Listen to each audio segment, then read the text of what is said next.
What's going on, people? What's going on, people? Today. Hello, Hanji, what's up? What's going on, people? What were you going to say? Nothing, we weren't saying nothing. We weren't saying nothing, bro. What were we saying? Wait, what's going on, people? Today's Kally's vlog. We are all going to do it for him. We've done the introduction. There you go. Ipswich game versus Tottenham. Hopefully they're winning it. Nothing else to say, is there? Nothing else to say. It's a special edition. He's got a few people with him today. So, hello Hanji Kidan, what's up, people? It is match day. Town, as Leo said, we are playing Tottenham Hotspur today. The first team that we could potentially do the double over. Obviously, the first win of the season for us come against Tottenham at the Tottenham Hotspur Stadium back in November. Head-to-head wise in the Premier League, last 5 games, we've won 4 of them. Last time they beat us, you got to go back to August 2000. That was a 3-1 away win, away loss for us. So they won 3-1 at White Hart Lane. And last time they actually beat us at Portman Road, it was August again, but this time 1994, and they again won 3-1. Last time Tottenham were here at Portman Road, you've got to go back to January 2002, where Marcus Bent opened the scoring on the 12th minute. Poyet equalised after half time, and then McGreal got the late winner in about the 80th minute. Can you tell me who got the assist for both Town goals that day? Let me know in the comments.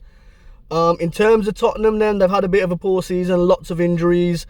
There's a few players that could be returning, but obviously there are quite a few players out, like Dragason's out, Solanke's out, Van der Ven's still out, Richarlison, it said he had a calf, shin, heel, I might as well just said leg injury or whatever, but he may make the bench. Romero possibly will make the bench, and Werner as well. And their last 5 in the Premier League, they have lost 3 and they've won 2. But the last 2 games in the Premier League, they've obviously had back-to-back wins. So it could be an upturn in form. The referee, the man in the middle, is a man called Tim Robinson. He's had almost 300 games refereeing. He had 33 in the Premier League, 241 in the Champ. And Town fans, he has refereed us twice this season. Once was the opening game of the season against Liverpool, where he was up Van Dijk's ass most of the game. And the other game was at home to Leicester, when Chaplin blatantly knocked over in the penalty area. Referee said it was a coming together, but he went Stevie Wonder, I guess. So hopefully he hasn't got his Stevie Wonder glasses on today. And that was the game where Mark Ashton had the chat with Howard Webb after.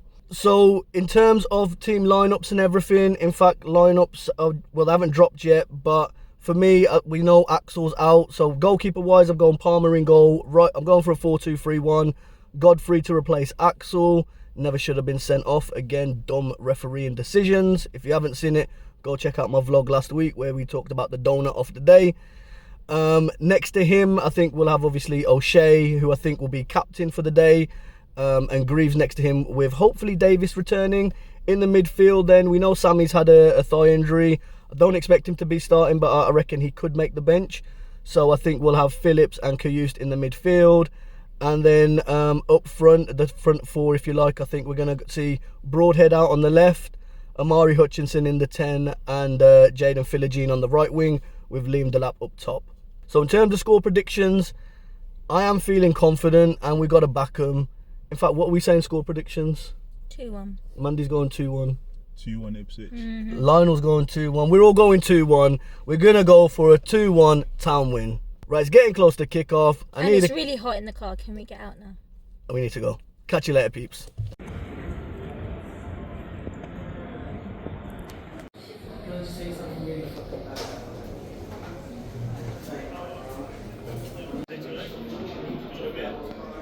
The twins are there. They should be there now. Yeah, no. There's one twin. There they are. I've only got money, just send him after.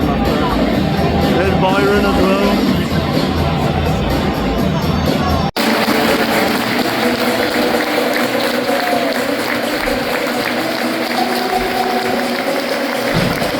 Hey.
Great ball.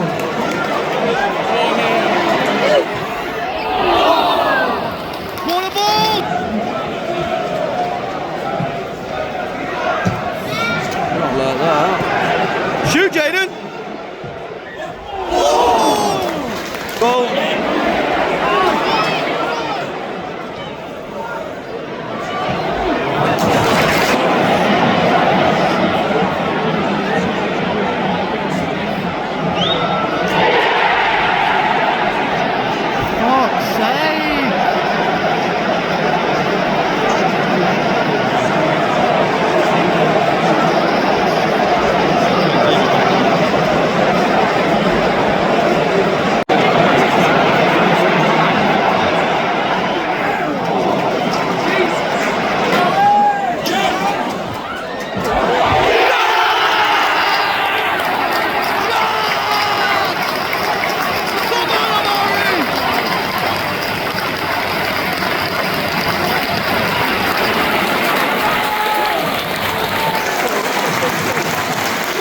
Mr. Hutchinson scored, yeah?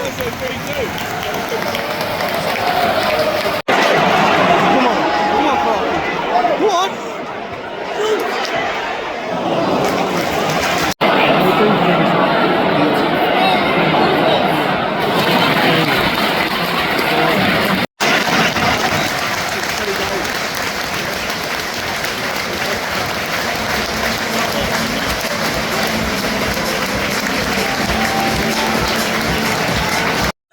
And the first prize, the winning number is 19975. Congratulations to all of our winners.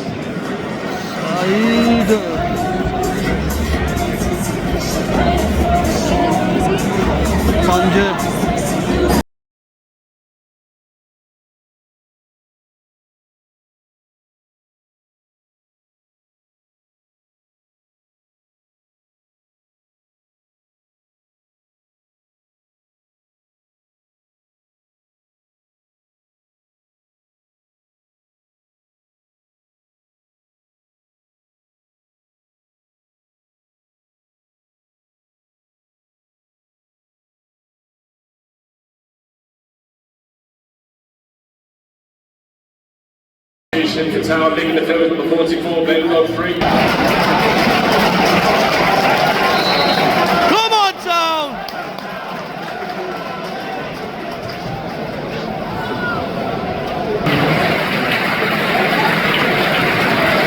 No stopping. And he's to be replaced by number 14, Jack Taylor. Pushing going on in the box. Go on, shoot, Jaden.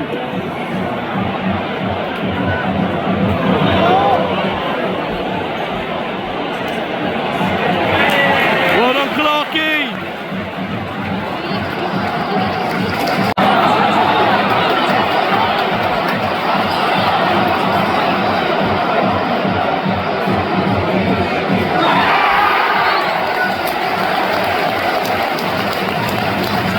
Any card ref? What's going on here? Humble! Humble!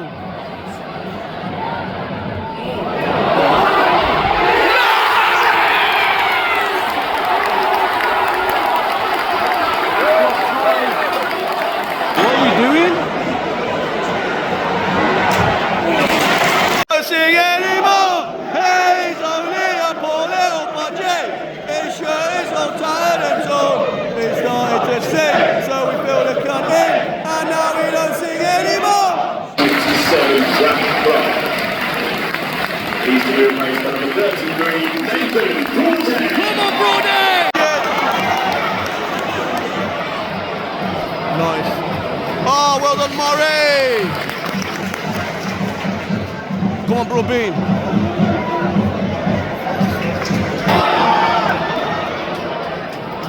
Still there? Ah. Well done! Well done!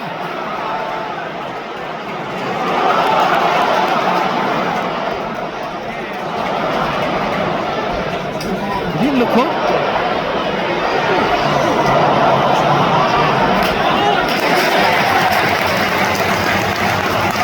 Twist him. Twist him. Go on. Go on. Yes.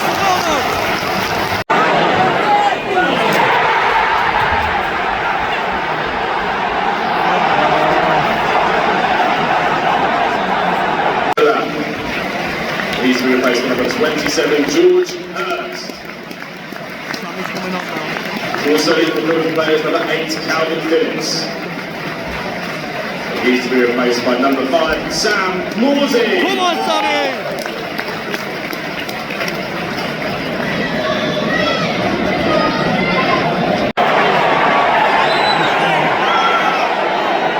Head injury, ref.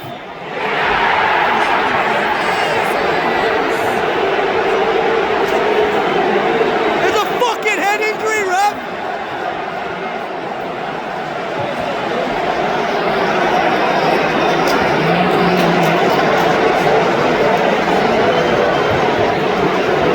Do him, son. Come on, let's get a goal. Slow, very slow there. Come on, man. It needs to be quicker. Whip it, whip it, whip it. Come on, man. First time, brother. You saw us win 4-1. You're seeing us lose 4-1.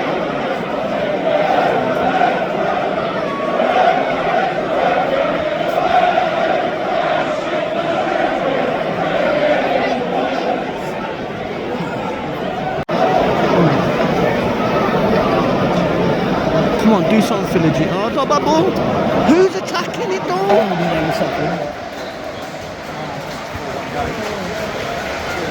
Thank you as always for your incredible support this afternoon. We look forward to seeing you. So what we saying about that one then, peeps? It's finished Ipswich Town 1, Participation FC 4. Town 5 points away from safety at the bottom. Let's get to it. So that is a game that I would say, you know, the scoreline flattered the opposition. You know, they didn't batter us. You know, a 4-1 loss indicates we got battered. Like when we lost 4-0 at home to Newcastle, we looked toothless. Yeah.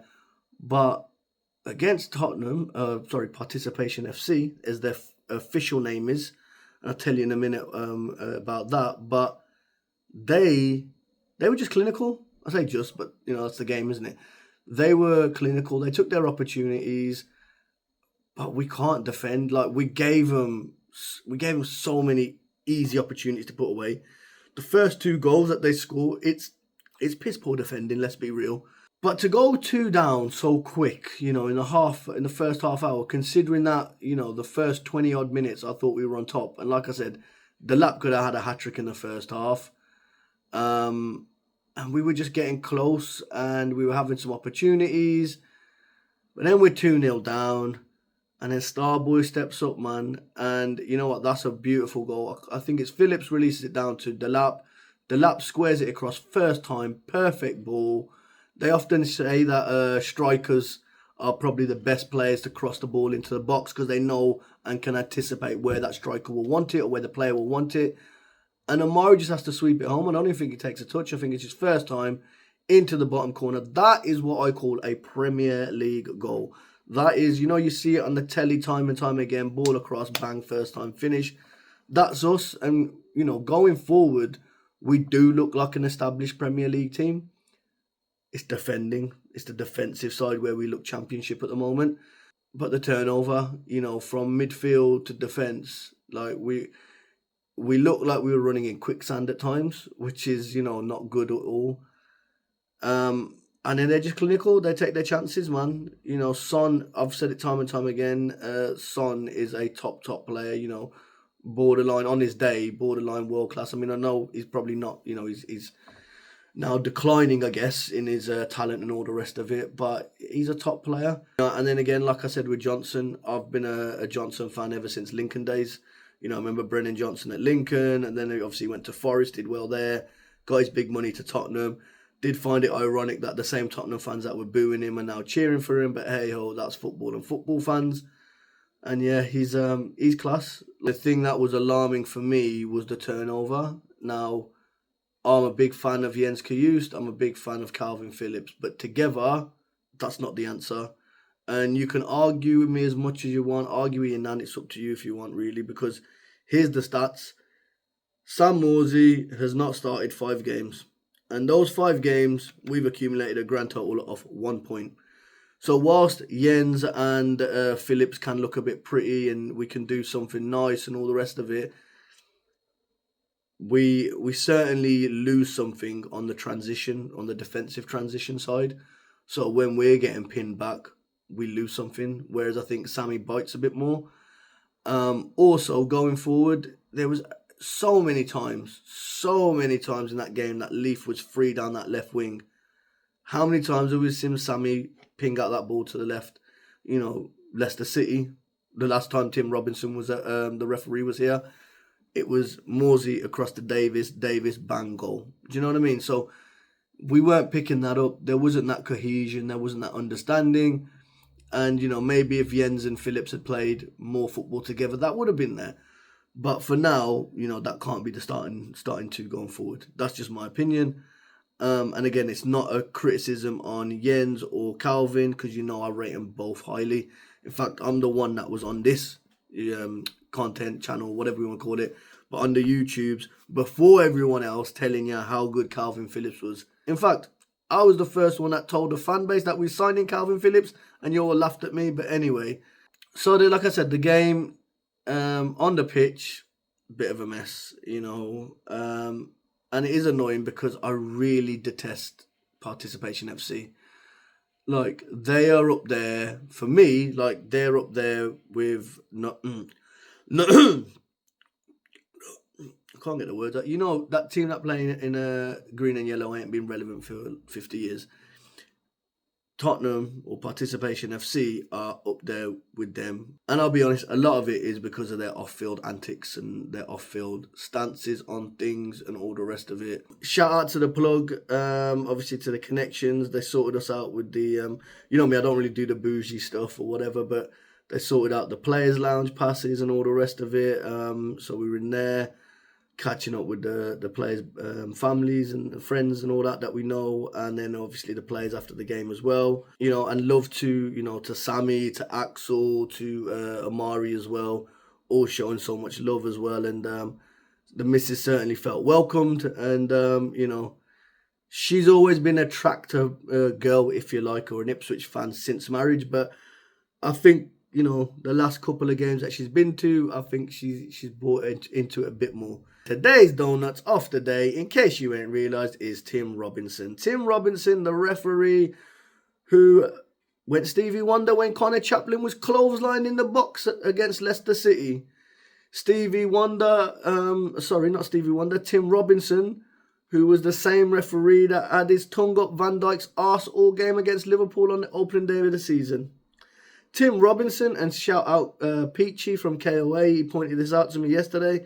Tim Robinson is also, and town fans that will remember, but Tim Robinson is also the corrupt official who was in charge of the game when we played Sheffield Wednesday and Toto Enciala got a red card for a clean tackle. We all remember that. We were all up in arms. We were like, there's never a foul, right?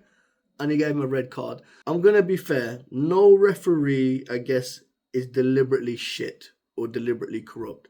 It's just the way they are. Now, someone please explain this to me, please. Head injury. What's the rule on head injury? Player gets a head injury, the game's meant to stop. Cool. So, I've forgotten the guy, Daka, I don't even know. I don't pay attention to the Participation FC players. But one of their centre-backs, number 4, he went down with a head injury. In the first half, the ball's about to roll out for a throw-in. Robinson realised, no, that means Ipswich are going to get the ball. Let me blow my whistle quickly. So he managed to have eyes in the back of his head then, or the linos talked to him, or whatever.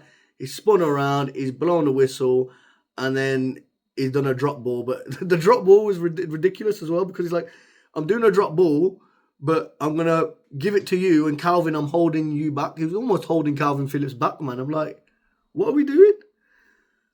So, okay, you've understood that. And then Jed Spence has a stitch, and you stop the game for that. The player's got a fucking stitch, man, or cramp. Are we taking the piss? Like, what are we doing here? So we stopped the ball, we stopped the game for that. And then Greaves gets clattered on the halfway line, so you're more or less in front of the fourth official, yeah? You know that Doughnut that's just got the board? Like, surely he's got more than one job to just hold the board and put numbers up, right? Otherwise, I can get anyone to do that. And again, the whole officials, they go on Stevie Wonder. I don't get it. So I don't get how the referee decides that he ain't seen nothing. So, again, Tim Robinson, you are the donut of the day. So how do we improve this referee stuff, man? What do they need to do to get qualified? You obviously need to undergo fitness tests. And then you just have to referee 5 games. So that's Sunday League. That's, you know, your friend Dave that plays for that Sunday League team or whatever. They need a referee. Go and do that and get that ticked off. Do 5 of them. Guess what? You are now a qualified PGMOL referee. That's all that's required. Isn't that a bit mad? And what the missus said yesterday, and it made absolute sense, is like, well, don't they have to go through psychological tests? I was like, what do you mean? She goes, well, how do they know they haven't got any form of unconscious bias? Like, how do you know that? They need to obviously go and get some sort of psychological test done, because you're talking about something which has, you know, the margins are so fine, but the outcomes are massive if it goes wrong. As an example, all these shit refereeing decisions could potentially cost Ipswich Town £100 million, right, if we get relegated. Now what, are PGMOL going to give us the money? Like what? What are they going to do? Should we go down Wembley and go knock on the door and say, yo, come up with the 100 M's? What's going on? And then the other thing was about, and she couldn't get her head around this either, was she was like, well, surely referees get, you know, their games get analysed, criticised, critiqued or whatever. I'm like, yeah, they do. Basically, you're marking your own homework.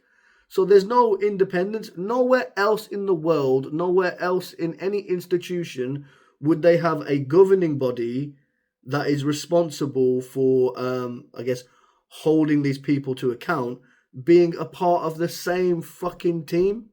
So how does that make sense? And the corruption stinks. Honestly, it does. So, you know, there is no, okay, this, that, and the other. You know, if a player gets a red card, like Axel, the mistake was on the referee, but we missed him. So your fuck up, your incompetence as a refereeing official has cost us. Axel ain't done nothing wrong. Why is Axel sitting in the stand? Like, Axel should be playing, but because someone else fucked up, Axel does the punishment. Where else in the world does that make sense? So I'm not doing a full player ratings and all that. We're just going to go man of the match, and I'm going to pick out the top 3 for me. And at number 3, it may surprise some people. I know his performance has split the fan base a lot over the last couple of weeks, but for me, it was his best performance in a Town shirt, and that's Jaden Philogene. Some of the skills, flicks, and tricks we saw yesterday were really positive, and, you know, just kind of head down and getting at plays looked really positive. Had a good couple of shots as well. Unlucky, I think, first half as well from the corner. Has a shot that kind of just dips over the bar. Also went for an overhead kick from like the edge of the box as well, which is okay, cool. You want to get on it, fair enough. But he looks determined. The only criticism I'll have of him is he needs to look up a bit more. You know, when he's running down that byline and he's whipping the cross in, he needs to look up, you know, see who's there or whatever. Because there was a few times there where he's played the ball, but he's gone near post. And if he'd gone far post, then, you know, maybe someone gets a tap in or whatever. There is a player there. And yeah, like I said, his best game in a Town shirt. Number 2, Liam Delap, ole ole. The best English striker in world football. And there isn't a better English striker. Like, I know Watkins is all right, but yo, Watkins doesn't do what Delap does. And remember, this is Delap's first season in the Premier League. He's got 10 goals already. Like, come on, man. Like, I'm just a bit upset because this, you know, we've got 12 games left of Delap. Like, even if we stay up, and I'm hopeful we stay up, I don't see a world where Liam Delap stays at Ipswich Town. Or, let me rephrase that. I don't see a world where Liam Delap is not playing European football next season. You know, he wants to play the best players in the world and he wants to test himself against the best. And look, this guy's going to be England's number 9 for years to come. In fact, run back my video back to when we played West Ham. Me and Steve, the madman, We called it then. We said the next Harry Kane. Took the rest of the media a couple of months. You know, Danny Murphy then jumped on it. But listen, we called it first, and I told you why, man. He's the power, the pace, the finishing. He's just ridiculous, man. He could have got a hat trick in the first half. You know, the header off the bar, running down the line, just bullying the defender out of the way. What's their keeper name? Victor? I don't even know, man. But whatever, their keeper makes a good save. Similar thing as well, and the lap just fires it wide. Another one where it deflected. He's had four good chances in that first half, I think. And it's unlucky, you know, like none of them went in. You know, on another day they go in. And like I said, not only is the best English striker in world football, he's probably one of the best. If you're talking about out and out strikers, number 9s, he's got to make top 5 in world football. Like, who else is there? And then for me, man of the match is none other than Starboy Amari. Took his goal really well, but was so positive in his play. Everything positive in that game, like going forward, was coming through Amari. You know, we know he likes to run at plays. We know he likes to twist plays. He is an established Premier League player. He is him. And, you know, he's someone that I feel can go to the very top. I hope that he stays with us for the long term. And I hope, you know, he's someone that, should the worst happen, he's someone that will drive us back to the top and back to the Premier League again. But I'm not thinking about that just now. But, yeah, man. Amari Hutchinson, Starboy, you, sir, are the man of the match. We just got to move on to Man United on Wednesday now. And hopefully I'll be dropping a preview for that on Monday or Tuesday. So make sure you look out for that. Little bro is going up to the game. Obviously, you know, little bro, Ipswich is his second team, but he's a Man United fan first and foremost. So he's going to be up in the Man United section. We just got to focus on the next game.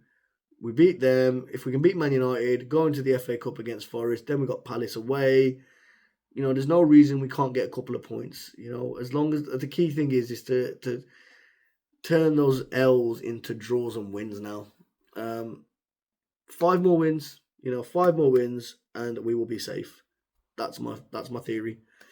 Still a possibility to do it starting on Wednesday.